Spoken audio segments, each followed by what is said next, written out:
to the Nosebleed Seats. I'm the Mad Conservative Crime Fighter, sitting in for Chris Lee. We pretty much have rotating hosts, as everybody's got a lot of different things to do, and Bobby wants to do interviews, I want to do interviews, and Chris Lee wants to do interviews, so we pretty much switch it up. Our guest this week on the Nosebleed Seats, NGW wrestler Stumpy. What's going on? And now, the last time I conducted an interview with you, Chicago cried, "Holy heck." It says, "Why are you wasting time with this scrub? He's a no good, yada yada yada, whine, whine, whine, moan, moan, moan." It's like, well, it's no secret. Adrian Lynch was a big guy there. I'm not calling Lynch out. Lynch helped me out a lot when I started. I understand where our heat comes from. I was young and dumb at that time. I was young and dumb when I did the interview. I'm still young and dumb. I just turned 23. A lot of people don't realize how young I am. I'm not blaming it on that, but yeah, it was young and dumb what I did then. I had obligations to Randy. Rock and Randy's who trained me. I could never. I owe Randy money, but I could never pay how much I probably owe that man. And even Lynch. Lynch is like, I mean, Lynch hooked me up with bookings. yeah, Adrian Lynch got me booked up in ACW, which became NWA Wisconsin. right. I mean, he's the one who threw my name, hey, bring this kid in. So, I mean, obviously the guy liked me at one time. We have heat now. I know it's not going to get squashed, but whatever, you know.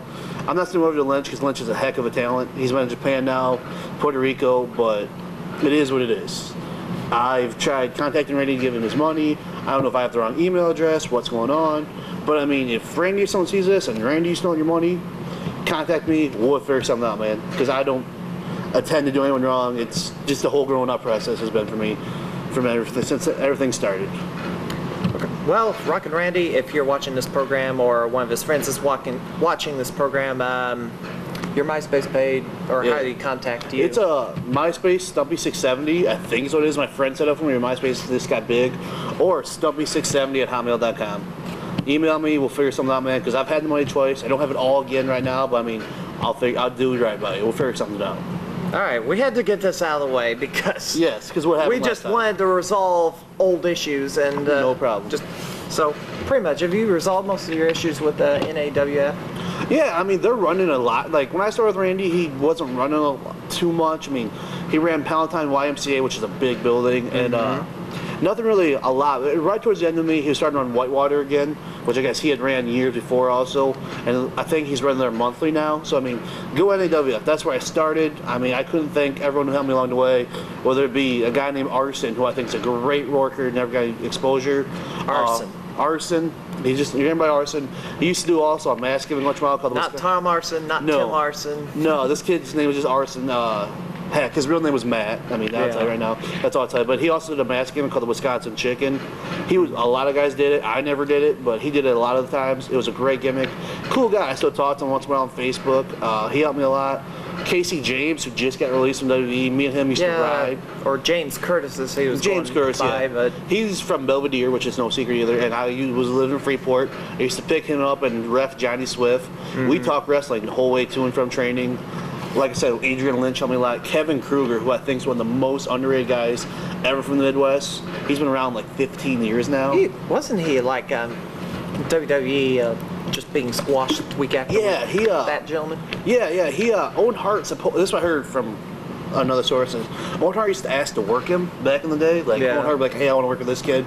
And I worked him in 03 in Kenosha, like 2 weeks after he worked Sean O'Hare in Velocity. He's a great guy. I mean, Randy doesn't bring in bad guys. I mean, everyone I worked with there, I learned something from. Eric Priest, Brandon Blaze, those guys like that. I mean, Randy's got great guys, and Randy will always use great guys. Right. Before we get to the main part of the interview, how long have you been a wrestler? And I think you pretty much covered your trainers. Yeah, I started training literally the day after Christmas of 02. And then I had my first match in April of 03, like April 13th. Me and Chandler McClure had our debut matches the same day, same show. Everything ended up working at 8-man together. Yeah. And no, I mean, I worked Mia Martinez my first match as literally Randy did the ring rental. The guy running the show was trying to jip us on money. Somehow the ring got put up because Randy got his money. And Danny Scott from who used to run MS. This is the beginning. This is the beginning of MSPW. If no one knows the story, Danny and Bailey, who were a tag team, Explicit Content, who were a great tag team. they were like, Brandon, we want to work. The ring got up. They come up to Randy because Danny and Bailey pretty much took over the show. Were like, can one of you boys work Mia? And it was me and Joey B there, who now works up in SSW up in Kenosha. And Joey B's like, he's kind of a skittish guy, great guy. I love Joe to death, but I'm like, sure, I'll work him. I had my gear in my van back at the training center, so Joey and Johnny Swift, the referee's girlfriend, fly back there. They show up, and I am in. I wrestled my first match ever in a pair of red sweatpants. I pulled up to like Abby pants, shirtless and barefoot. Because my boots didn't get there in time. Literally, I happened to wear a pair of athletic shorts under my jeans that day. I was like, fine, I was wearing these athletic shorts. Within 2 minutes of me going on, they showed up with me sweatpants. I wrestled in them. And those were like my training pants for my first 6 months, and then they got destroyed. Ooh. That's what happened there. I mean, those pants didn't only want a dime. Probably heard what Prince Ali had to say a couple of weeks ago on the show. Why do you think upstate Illinois cares so little about downstate Illinois? It's not just the wrestling business. It's everything. People think Illinois is Chicago. That's all we are, even though we're like one of the biggest states in the country.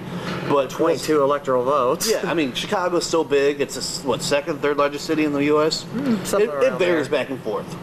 And people think Illinois, they think Chicago. So Chicago people get this image, I think, and it's not their faults. I mean, I would kind of too if I was from Chicago, that they only matter, so no one else matters. I mean, I'm from Northwest Illinois. Chicago people come out and pretty much crap all over where I grew up. They come out to Galena. I grew up by the Galena Territories and Chestnut Mountain. People, oh, look at all this pretty stuff. But I mean, they down talk at the same time. They enjoy it. It's like Central Illinois. I live down here now. It's not just wrestling, guys. Chicago, in every aspect of life. Until you've seen it, until you've experienced it, you think it's bad. I didn't know what things in Central Illinois before I came down here. These are some of the hardest working guys I've met in my life. I'm not downplaying Chicago at all. It's just that Chicago, it's such an overflow, they don't need to travel away, so that's what I think is the best. And I mean, there's nothing wrong with this. Yeah. I see both sides of the argument because I've been a Chicago guy who worked in Chicago, and now I'm known as a Central Illinois guy. There's people who see me who think I've been wrestling 2 years down here. I've really been doing it for 5 years all over this place. Yeah. When did you become known as Stumpy? Stumpy is my real nickname. Like 6th grade, I had a teacher who rolled a vehicle, and being the little bastard that I was, called her Rolly. So like in April that year, I was riding my 4-wheeler and hit a tree stump. I got a bug in my eye, hit a tree stump, so she started calling me Stumpy, and it literally stuck. You go to my hometown of Warren, Illinois, and say, hey, you guys know Stumpy? And you'll hear some crazy stories. My parents call me Stumpy. My sister calls me Stumpy. I've dated girls who didn't call me by my real name, just called me Stumpy. So, I mean, it's my real nickname. And at the show, my debut show, they're like, what are you wrestling as? They're like, oh, I'll do one show as Stumpy, my real nickname, just for my own little, I wrestled as Stumpy. And Randy liked it, and it has stuck. Because I thought I was going to do a gimmick called Bubba Boucher and be the Waterboy's younger brother. I don't have to ask the question. If you had to choose, if you wanted to wrestle as any other identity, what would you choose? And now you just answered that question. Where have you wrestled so far? Jeez, NAWF, MSPW, MMW, which was ran two shows in Oshkosh, Wisconsin. Brew City Wrestling did a couple shots there. OSWA for Big Daddy, which we'll talk about later if you want to. NGW, GAW, UVW for the little short run. AAPW. Oh, that's a clusterfuck there. So we'll get to that in a one bit. time. I'm seeing a lot of pro wrestling now. POW, done a couple shots of POW. Love POW. Would love to go back there sometime. NFW in northern Wisconsin. USA Championship Wrestling down to Nashville, Tennessee. Fire Pro a couple times. I might be missing one or two. Don't mean any offense if you're watching that. You're like, oh, you didn't mention my Fed. I forgot. Still peace and love. Well, I've been suffering for the past couple of years with alphabet soup fatigue. So. Yeah. You just the letters people put together more. But I mean, there's too many feds, and there's just so many feds to keep track of around here. Yeah, but whatever. What was your most memorable match? We'll just narrow it down to that. Most memorable of all time, probably the Last Man Standing I did with Busty Loads. That dude is like a brother. That guy's like a brother to me. I mean, we talk on the phone daily, all the time. People give him, he's also known as Pure Be Beautiful. People give him crap, and he is kind of dumb with his ideas. It even freaks me out, and I tend to think I'm kind of I can get pretty stupid with some ideas I have in wrestling, but he's worse. I mean, the guy does know this business. He's been doing it 11 years, trained by Bastion Booger. I mean, he's been around. He does know his stuff, and that was just that match. Bastion Booger. I just prefer to call him Norman. No, but I mean that match has been described as watching two bull mooses beat the living hell out of each other. And I guess ACW just did a 10-year anniversary thing, and they did a match to do spotlights. They did a hardcore spotlight, and between every clip was a chair shot I took from him, where I literally think Busty hit the back of his ankles with this chair. He hit me so hard. I mean, if you haven't seen it, go to NWAWisconsin.com and see if you can buy that tape. It's oh geez, like Winter Warfare 05. It has Ken Kennedy's last indie match ever, which is a hilarious story, I'll tell you right now. Going out to that match, all day, Ken's like, I just can't get hurt. Guys, I can't get hurt. I can't get hurt. I can't get hurt. Because everyone's like, oh, you can do the swanton on top of the cage because he's in a 4-way cage. Nope, not doing the swanton. We go out there and just get bloody, do retardedness. Come to the back, you effing pricks, blah, blah. Now I got to come off top of the cage or else they're not going to remember I was here. So, which, I mean, that's cool. He had to do, I mean, that's what he said. Oh my. Your worst experience in wrestling? Worst experience in wrestling. In a match or in a locker room or anywhere? All right. Buzz Rogers, love the guy to death. He's got okay talent. We did a match about 2 years ago in Bellevue. And we were going over things, and he forgot everything. I literally, in the middle of this match, was standing in the corner. If you ever see the match on tape, hopefully no one has it on tape. I'm about ready to say screw it and walk out. I don't have any matches of Buzz Rogers. Okay, I literally am standing in the corner of this ring, and in my head I'm thinking, like, I'm just going to walk out and let him win by count out.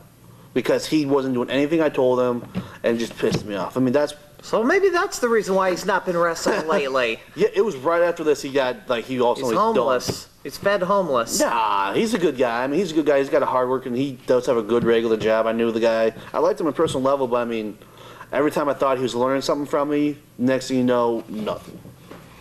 I don't know. From the times I've seen him, he seemed to do okay in the ring, but yeah, he just doesn't have anywhere to train and doesn't have any place to wrestle right now. Came from those, what was it, NXW guys?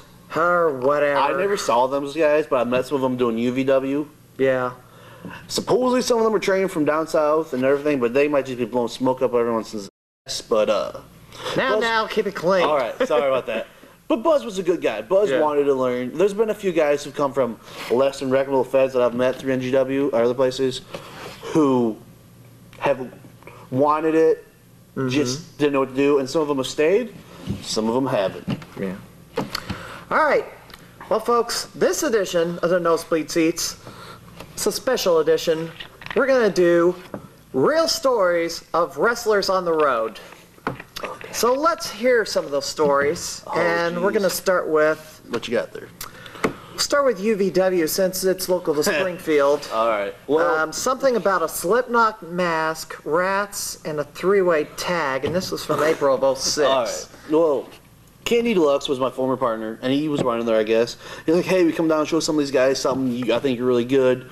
It's like me, Chris Hazard, I think Andy Roberts just tagged along for this. Show up, none of his guys show up, so we're just screwing around. And with the rats, first when we walk up, there's this girl sitting in the garage we changed in, wearing a mask made of duct tape. And I'm like, why are you wearing a mask? She's like, I messed around with so-and-so's boyfriend, and now she's going to be here and wants to kick my ass, so Phil Roberts wants me to hide. Some of those lines is what she was told.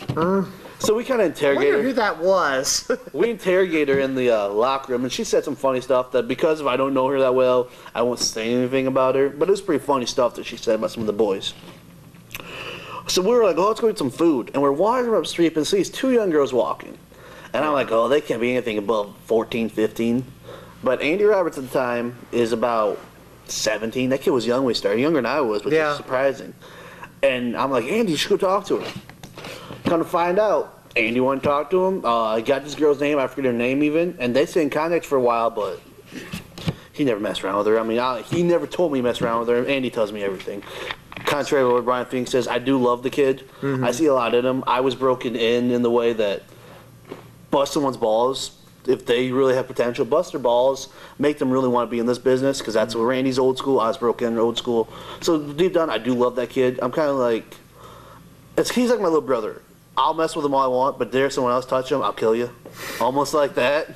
So I mean, I do love that kid, and he's a funny kid. He's like Phoenix said, 100% potential. The sky's the limit for that kid if he keeps his mind right. So what was this three-way tag? Three-way tag. It's me and Petey Clark against MVP. No, it wasn't MVP. It was Dark Death and what was it? What was they? Black Angel and Black Dragon. They're called Dark Death or something like that. Black Death. And there was two trainees that NGW had at the time. One's name was a big black kid named Andre. The other kid was a literally short, fat kid, which if I'm calling someone fat, it's bad. Name Jose, Javier. Javier was that kid's name. And they show up, and they were told by someone who supposedly was running UVW at the time, Deacon House, who was an NGW guy, and they showed up thinking they were booked. They weren't. So we're like, man, you should do it. They call their trainer up here at NGW. He's like, I don't want to. They're like, well, we want to do it. What's our names? We're like, all right, well, we told the one kid Reese Mahogany, and the other kid, I forget something else. But they came out, their name was like Reese's Pieces, was their tag name. And they just... It was an embarrassment. I'm not going to say an embarrassment. They were way too green to be in there. I thought they knew more than they really did. And they weren't ready to be in the ring because the big black kid, I give him one forearm, and he's like, he hit me for real. And I don't know. Neither of them really lasted. The black kid lasted a little bit in NGW, but I don't know. Okay, we're going to continue on. We had a little technical glitch there. You were talking about the three-way tag. Oh, yeah, and just pretty much it was two green kids that shouldn't have been in there, but we got them through it. Like I said, the Javier, that was his only match ever. Andre went on to have a couple matches here and there, but about 6 months later was done. I've ran into him a couple times in Peoria, but they know confidence issues. But I mean, they're good kids, but that's about it about that. Now, you also wrestled down in St. Louis, and let's go back to a show that happened down there in Fairview Heights. I filmed it. I mastered the DVD of that. It was called Fist. It's Fist Wrestling, but at the time they were trying out a different name, PWA. You were in a three-way death match. Yeah. That closed out that show. I was. Could you tell us about that? Well, first thing, Ace Steel and Matt Sydal right before us, and I have no business in the world going after them on any show. Ace Steel and Matt Sydal, yeah. now known as Evan Bourne. And Steel even, I was told Steel made a fit about this, but I don't think he did because Ace Steel is more IWA. Probably realizes, hey, I don't want to wrestle after the glass and the thumbtacks. In case I miss one, I don't want to be cut up. And so I don't know. I don't think he really did. I heard he did, but if he did, boo-hoo. If he didn't, that's what I'm thinking. He really didn't. But anyways, the match had to go on last because we had to spend time cleaning up the ring. Yeah, we used light tubes, thumbtacks. There was some barbed wire. I don't know if we used it or not, but it was there. And it was me, Sinister, and Chris Haskell. And Sinister had contacted me about doing that deathmatch tournament in the Quad Cities like a couple months before that was supposed to. That never happened. Yeah, but anyways, I have a spot that I saw. I think somebody do it online. Mm-hmm. Two open chairs. You've seen me work any hardcore. You've probably seen the spot. Two open chairs. I go through them. I'm like, oh, I'll be smart. Add a bundle of 5 light tubes and go through them. I now have a nice big scar on my arm from that, and you can maybe show the clip of it if you still got that. And you can put it in there. I still got you can show the clip of me going through it. And you can see me take it, roll out of the ring, and start screaming because I don't know. You can see the bone in my arm. Oh gosh. Yeah. So we get done. I didn't even want to look at it. We go to the back. Close up when it happened. Chris Hazard is bleeding. He can't stop. If you watch the end of the match, it was a last man standing. So we get to 10. As soon as we hit 10, Chris Hazard's gone. You see him in the background over the bucket with blood just draining off his head. He's like a river for like half an hour. So Tripsy bandages him up, bandages my arm up. So on right back, it's Hazard driving, Kyle Rich in the front seat watching like wrestling or a movie, me and Sinister in the back. Sinister goes to sleep, Kyle's watching the movie, so me... Yeah, somehow Sinister was the least cut up of the three. Yeah, and he's the most known for doing the hardcore. I don't know what happened. Maybe he knew what was going to happen and we were dumb.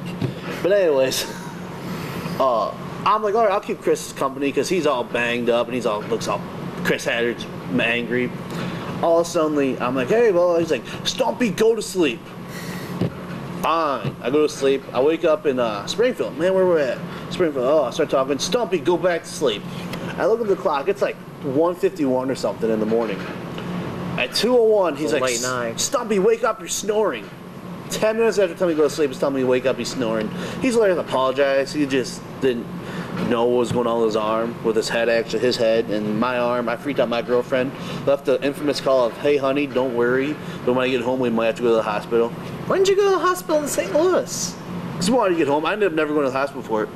Yeah, but just at least get you patched up because you were cut that badly. There was nothing you could have done. It was. Oh, you could have stitched it. No, it was too big to get stitched. You couldn't have stitched it together. I have some medical training, believe it or not. I did have an EMT license. I never used it, but I did go to school for it. And I knew there's nothing they could do for it. I don't know. I think they could have stapled it shut or something. I don't know. I'd rather let it heal than deal with staples. Okay. Guess that's it for that story. Yeah, that was a late night and not much of a draw, unfortunately. No, like what, 15? And like 10 of them were like Gate City, Gateway Championship Wrestling guys who were giving me crap for coming out to the final countdown. Boo-hoo, yes, it is Bryan Danielson's song. I do realize it's his song. Get over it. I use it on an indie show that no one's ever going to see. Unless you bought the video or watched it online. You sold I have no idea. My dad bought one from you, and he's all like, this is the worst thing. Not the worst thing. Well, Tank Thurman, I don't know how many he sold because he was the booker and well, I know the original stuff for him. The second Fish show he ever did, he that's on Smart Market Video. I'm not on that, but I know the one that we did, the PWA, never ended up on Smart Market Video. No, it ended up on Zycast.tv. Oh, I didn't know. The fourth story, and looks like we're about 10 minutes in this segment. The Cebula Biker Shows, and that was put on by Live Pro Wrestling up in the northwestern Illinois. That's Bobby Houston's promotion. Yes, it's Cebula, Iowa, and I am like from the area. Like my mom grew up 20 minutes up the road from Cebula, so like he's new to this. Like, oh, get on these shows. It's a biker rally for a bar called the Iron Horse in Savannah, Illinois. It's literally right across the river. Cebula is the only peninsula part of Iowa. That's their big claim to fame. If nothing else. It's over in Iowa? Okay. Yeah, it's over in Iowa. It's just across the river? Literally across the river through a small town, up a road for a mile, up another road for a mile, and you go into this big valley. Yeah. It's all this big. It's a big bike rally. It was a fun time. First time, mayflies. Anyone knows what mayflies are? They come out like 3-4 times a year. Yeah, and they only live a few hours. Yeah, on the Mississippi River. They come out. Probably everywhere by rivers, but they come out. This one, the few nights they come out, we're like 2 miles from the river. Mm-hmm. So the beginning of the match was me and Eric Ruffington. But the main event, which is Mason Beck and Mississippi Madman, ring covered in shadflies. They're called mayflies, shadflies, same thing. Covered. I have a picture of me, Mike, and some old drunk lady at the thing in the ring, and you can just always see a shadflies on the mat. I asked Mason Beck about that. He'll tell you all about it too. It was horrible. Madman will tell you about it. Because Madman and Casey Jackson, not racist, but they're two black guys at a biker rally. Yeah. And they about started a riot with some bikers. And Madman and Casey are some bad dudes, but they were bad guys at this particular show. They were bad guys, but I mean, in true life, they're tough guys. But even they're not dumb enough to fight 300 drunk Harley riders. I should hope not. No. So we go back. That was in July. Yeah. We go back again. They do a big biker fest, Memorial Day weekend, 4th of July weekend, Labor Day weekend. So we go back Labor Day weekend. I take Dennis Devine and Chris Hazard with me. Yeah. Me and Chris Hazard indulge in some adult beverages on the way up there. So by the time we get there, we're pretty good because it's about 3.5 hour drive. We keep drinking. I wrestled with Hazard on the show. We had a good match. They're just fun shows. I mean, if you were to go there, they're just fun shows. Yeah. So I mean, I like those. And coming back from there, me and Hazard once again bought like a 12-pack leaving Savannah. Took 84 down. Already hopping 74 by Moline. It was at this gas station to go to the bathroom.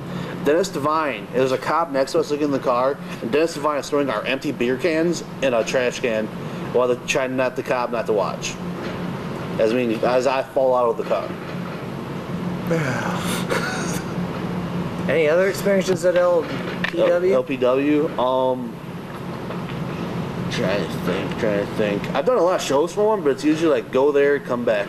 Oh, seen Sinister get his collarbone broke, and he cried about it the whole way home from Sterling. Was fun.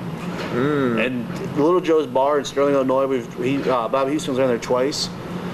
It's thank God somebody took some cool math that I didn't get to in high school. I knew about dimensions and angles. Because if you were to see how this ring fits in there, you wouldn't believe it. Tight fit? There should be another word beyond tight fit, and that's what this might be. So kind of worse than the Peoria BAC? Athletic. Oh, worse. They actually have a TV on a big wooden beam in the building we have to take the TV off and rotate the holder to the side so we can not hit our heads on it in the corner. The ring's not square. I mean, the ring is a square ring, but the ring sits at an angle so we can fit it in there. My gosh. Let's do a quickie here. Picking up the Abdullah Butcher at the airport. All right. This is right on my birthday, and I drive up to Oshkosh to Peter B. Beautiful again. Go to stay at his house. He's like, yeah, the butcher either gets in at 6 or 9, so we'll be there at 5:30. I'm like, all right, man, that's cool. Fall asleep at midnight. We wake up at 4:30, drive down to Milwaukee. We're literally sitting in the airport waiting for him. I'm like, oh, no, that's not big, 6. So about 8 o'clock, he's like, yeah, it must be 9. We both close our eyes. All of a sudden we hear, boom, off the window at the airport, and we both look at each other and see a bird just drop right in front of us. And we're like, all right, here he comes. And we're like, all right, how are we going to know what he looks like? You know, I mean, he might look completely different than in real life, you know, because that happens. We saw him, like, yep, that's him. He's got a very distinct walk. It's ridiculous. So we pick him up. He's like, I knew it was you guys because you were the only 2 guys who looked like wrestlers. So we put all this stuff in the van I'm driving. And he's really quiet. And we've heard stories like he's a dick, blah, blah, blah. Often he's like, hey, boys, hey, champs, let's get some breakfast. All right, so we find some little mom and pop shop somewhere in Wisconsin. And we're eating breakfast. He's like, you gotta eat the sausage. He orders like 6 things of sausage. Tell us, you gotta try a sausage. Like, taking a fork, which is scary enough for that Abdullah, jabbing it and go, kid, try the sausage. Try the sausage. It's the best sausage I've ever had. He's like telling us to order sausage for ourselves because it's so good. After that, he opens wide up, telling us stories, just being one of the boys. He sings Amazing Grace. Oh, it's one of the wackiest things I've ever seen in my life. It's the best part ever, and this has never been told anywhere. Me and Peter are going to share a hotel room with Abby. We all take a nap. Abby wakes up butt naked. Abdullah the Butcher's naked and singing. I don't even want to imagine. He's walking to the bathroom singing, going to the chapel and going to get married. As he's walking naked to the bathroom to take a shower. That may be the weirdest thing I've ever seen in my life. So, I mean, the next day I took him back to the airport. He's like, hey kids, get some ice cream. You ever seen those ice cream cones where it's like 12 scoops? Yeah. He literally wanted one of those and then got mad at the place when they didn't have them. All right, this is a good break. All right. All right, we got more stories coming up in the next episode of the Nosebleed Seats. We'll have more of Stumpy.